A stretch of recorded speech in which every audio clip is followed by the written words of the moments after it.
Euro Truck Simulator 2 is a simulator about trucks in Europe.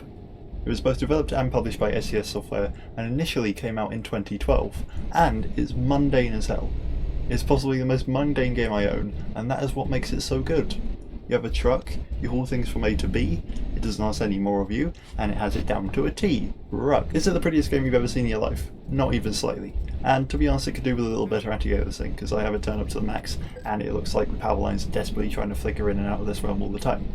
But that's not really the focus. The game is about giving you what you need to start working as a freelancer, who then earns enough to own their own truck and works their way up to creating a business. The progression feels like you're working towards something nice, the trucks feel great, they feel weighty and like they have momentum, and it makes first person driving good, which is a must, but it's so nice because I always drive vehicles and games in third person. I like that it will fine you for speeding or crashing or whatever, and it has rules that you have to follow to keep you in your lane. Truck pun. But they're not too punishing.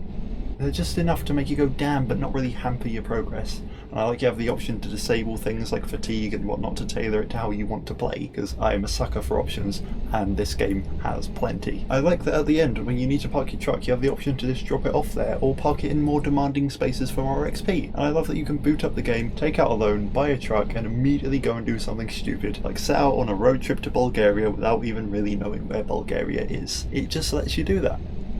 I don't even understand that much about trucks. I don't know what half the gears mean. I don't know why you have to engage a differential lock to get you out of awkward situations, but that doesn't matter because you can go as in-depth as this suits you. All the tools are there for you, they are easy to get to grips with, and I understand it's not for everyone, because there are probably people out there who think that if they wanted to drive a truck around Europe, they'd go and drive a truck around Europe. But if you're a weirdo like me, then I hope you can see why I want to thank this game for giving me a way to cross a continent making deliveries without critically injuring anyone when I inevitably crash. Now I haven't really said a bad word about this game, so you might be fooled into thinking that I'm going to give it 10 out of 10, but not quite.